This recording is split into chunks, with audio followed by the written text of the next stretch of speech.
本日のテーマです。東條英機の爆弾証言その4回目。真珠湾攻撃を東條首相が直前まで知らなかったわけとは。皆様、こんにちは。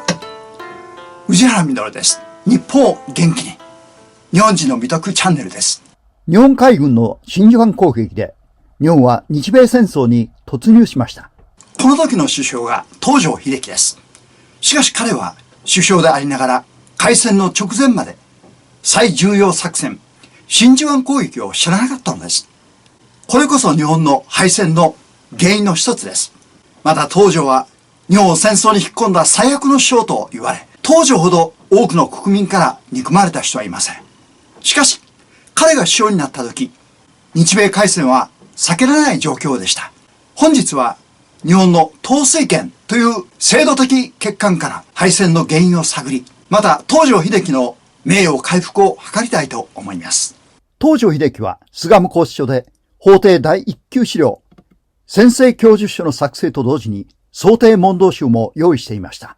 紀伊南主席検事との対決を想定し、万全の備えをし、敗戦の原因に統帥権の問題があると述べています。統帥権とは軍隊を指揮監督する最高の権限です。統帥権が陸、海軍にはっきり二つに分かれ、往々にして対立していたこと。互いに援助すべきところを非協力であっただけでなく、互いの作戦を知らなかったことが、犠牲を甚大にし、敗戦の大きな原因となったとも記しています。実は、明治時代から引きずっている明治憲法の根本的な制度的問題でした。陸海軍それぞれの上に、すべての統帥権を持っておられる天皇陛下がおられ、内閣を任命されます。イギリスと同じ立憲君主制で、君臨すれども統治せず、部下が天皇の心を推し量り判断するというのが実際の運用でした。明治時代から大正の終わりまでは、元老と言われる長老たちが、政治、陸軍、海軍の連携に現場に即した判断をしてきました。時が経ち、昭和になると、元老もほぼいなくなり、完全に陸海軍それぞれに統帥権が分かれてしまい、対立することが往々にして起こります。問題をさらに複雑にしているのが、内閣と陸海軍の三つどもえの戦いであった点です。東条内閣の政府と大本営の組織図です。現在の首相より権限はかなり小さく、首相であり陸軍大臣を兼務、後に陸軍の最高責任者参謀総長を兼務します。大本営とは戦時下で陸海軍を一元的に管理するために設立、実際は不十分でした。内閣組閣の時、天皇陛下より陸海軍は協力せよとのお言葉を拝しています。海軍の最高責任者は軍令部総長で、互いに口出しすることができません。指揮権の混乱が戦局を大きく分け、勝てる戦い、いや負けずに済んだ戦いをみすみす逃したのです。互いの援護があれば、戦局が大きく改善したことが幾度もありました。戦争の終結さえ、戦争継続派と終結派とが激しく対立。最後は天皇陛下のご英断により終戦を迎えました。東條は政府と陸海軍の指揮権を一手に掌握するほどの強権リーダーでもなく、混乱の責任を取り、東條内閣は解散します。東條は戦争中にもかかわらず、精力的にアジア各国を回り、大東亜共栄会議を開催。アジアの独立に大きく貢献したことは歴史的快挙です。さて、統帥権干犯問題、つまり統帥権に干渉、あるいは犯すという問題の視点で、日露戦争以降の日本の混乱を見ると解けてきます。その1がロンドン海軍軍縮会議です。1930年、昭和5年に開催され、列強海軍の補強艦、つまり戦艦以外の保有量の制限を主な目的とした国際会議です。時の浜口内閣は、他の強国との協調を維持しつつ、軍縮による緊縮を図りました。日露戦争の負債が膨大、かつ海軍の戦艦建造費が膨らみ続けたためです。対して軍部は、政府が勝手に軍艦を減らし、天皇の統帥権を侵したと糾弾。議会は軍部を抑えられずに解散。2年後、515事件へと発展していきます。政府、陸、海軍の混乱です。その2、東条内閣は戦争を回避できなかったか、時系列で見ていきます。1941年10月18日、東条内閣成立。11月26日、春ノート提示。最後通帳でした。12月1日、御前会議、開戦決定。12月8日、日米開戦。真珠湾攻撃です。東条内閣成立が10月18日、最後通帳となった春ノートの提示が11月26日、その間わずか一月余り、東条内閣に何ができたでしょうか。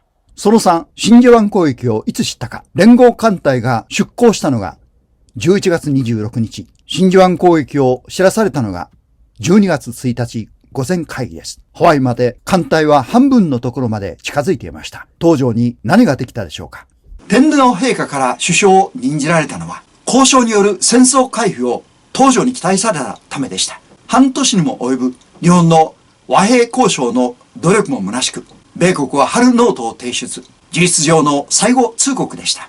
開戦やむなしと決断させる内容でした。米国は日本がすぐにも開戦に踏み切ると読んでいました。当時は天皇陛下に自存自衛のため残された道は開戦しかありませんと申し上げ、それを泣き明かしました。首相になった時には戦争は避けられなかったのです。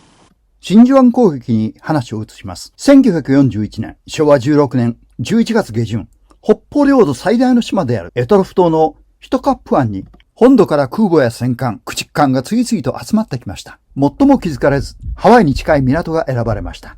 11月26日早朝、艦隊は一隻残らずヒトカップ湾から姿を消し、日本がハワイの真珠湾を攻撃し、米英に宣戦布告したのはそれから12日後の12月8日でした。海軍はそれまでに数ヶ月の及ぶ訓練を繰り返し、真珠湾奇襲攻撃の準備を進めてきました。12月8日、現地7日、日曜に、最も多くの艦隊が真珠湾に停泊するという情報まで掴んでいます。トラ、我奇襲に成功せり、まもなく日本中が勝利に沸きました。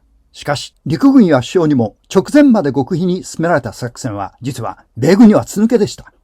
暗号が早くから解読され、連合艦隊がいつどのルートで航行しているか把握されていました。日本の艦隊の航路近海を米軍の飛行禁止区域とし、米軍の気づかない奇襲であると思い込ませたのです。ハワイ艦隊にさえ、日本の奇襲を知らせず、多数の兵士が戦死するのを承知。今後の戦闘の主力となる空母を退避させ、時代遅れの戦艦を並べたのです。米国は実質ほとんど見抜きず、ルーズベルトは日本の奇襲を全く知らぬことと装い、卑屈な日本を許すな、と。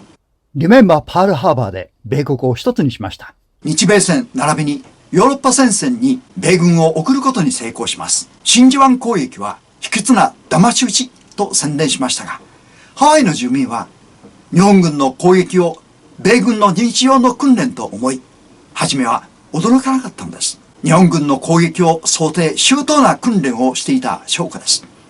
また日本のパイロットは証言しています。完全な防備がしてありました。でないとあんなに素早い反撃ができるはずがありません。ルーズベルトは日本の作戦をハワイ艦隊には隠していたのです。米兵を見殺しにしてまで、日本の真珠湾攻撃を卑屈な奇襲作戦と宣伝したかったのです。仕組まれた罠に日本は飛び込みました。座して死を待つより、撃って出るほかありませんでした。しかし長引く戦争で、ついには戦況が悪化。敗戦を迎えます。東条は開戦時の首相として責任を問われ、処刑されました。あたかも全責任を彼に負わせたかのようです。東条は死をもってしても償えるものではないと語り、家族には面会を禁じ、一切語るなかれと言い残します。彼の名誉回復を多くの人が願っています。それは同時に日本人の名誉回復にもつながります。皆様はいかがお感じになりましたか？それでは次回のご案内です。日本に戦争を決意させた最後通帳春ノート、その練り抜かれた戦略です。チャンネル登録のベルマークとよろしければ高評価ボタンを押していただければ嬉しいです。本日は最後までご視聴いただき誠にありがとうございました。日本を元気に。